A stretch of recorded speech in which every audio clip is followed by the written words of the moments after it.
ചെറുശ്ശേരിയുടെ കൃഷ്ണഗാഥ. മലയാള തനിമ നിറഞ്ഞ ആദ്യത്തെ കാവ്യം കൃഷ്ണഗാഥയാണ്.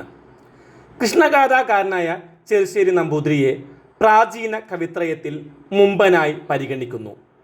15-ാം നൂറ്റാണ്ടിൻ്റെ മധ്യഘട്ടത്തിലാണ് കൃഷ്ണഗാഥ ഭാഷാ സാഹിത്യത്തിൽ ഒരു വഴിത്തിരിവായി രചിക്കപ്പെട്ടത്.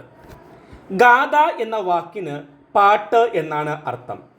കൃഷ്ണഗാഥ എന്നാൽ കൃഷ്ണപ്പാട്ട് എന്നർത്ഥം.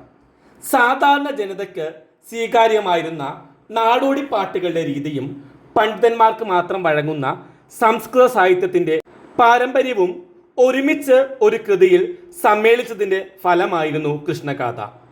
ലാളിത്യവും ശൈലീ ഭംഗിയും സാഹിത്യ ഗുണ സമ്പുഷ്ടവുമായ കൃഷ്ണഗാഥ ഭാഷാരീതിയിൽ മലയാളത്തോടും ആഖ്യാന രീതിയിൽ മണിപ്രവാള സമ്പ്രദായത്തോടും ചേർന്ന് നിൽക്കുന്ന കാവ്യമാണ്. ശ്രീകൃഷ്ണന്റെ ജീവിത കഥയാണ് കൃഷ്ണഗാഥയുടെ വിഷയം. ഭാഗവതം ദശമസ്കന്ധത്തെ ഉപജീവിച്ച് രചിക്കപ്പെട്ട കൃതിയിൽ കൃഷ്ണന്റെ ജനനം മുതൽ സ്വർഗാരോഹണം വരെയുള്ള കഥയാണ് അവതരിപ്പിക്കുന്നത്. താരാട്ട് പാട്ടിൻ്റെ ഈണത്തിലുള്ള മഞ്ചരി വൃത്തത്തിലാണ് ഈ കാവ്യം രചിച്ചത്. 47 ഭാഗങ്ങളായി അവതരിപ്പിച്ചിരിക്കുന്ന കാവ്യത്തിൽ 17,818 വരികളാണുള്ളത്.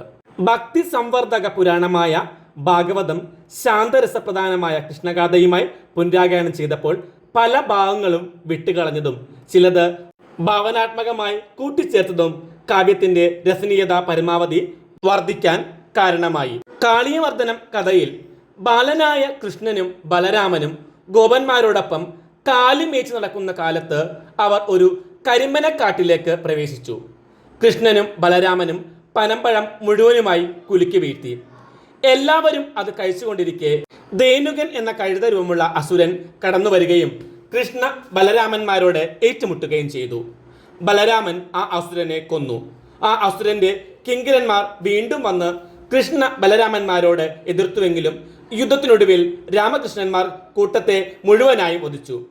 അതിനുശേഷം ധാരാളം പനമ്പഴം അവർ എല്ലാവർക്കുമായി പങ്കിട്ടു. അങ്ങനെ ഉല്ലാസകരമായി കഴിഞ്ഞു പോയതിനിടയ്ക്കാണ് മറ്റൊരു സംഭവം ഉണ്ടാകുന്നത്.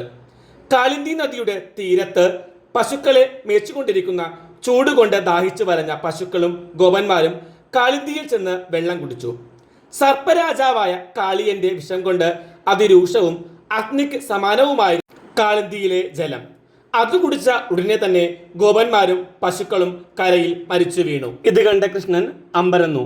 സ്നേഹമാകുന്ന അമൃത് കൊണ്ട് തൻ്റെ കൂട്ടുകാരെ കൃഷ്ണൻ ഉണർത്തി. ഇതിന് കാരണക്കാരനായ കാളിയനുമായി ഏറ്റുമുട്ടാൻ കൃഷ്ണൻ തയ്യാറായി.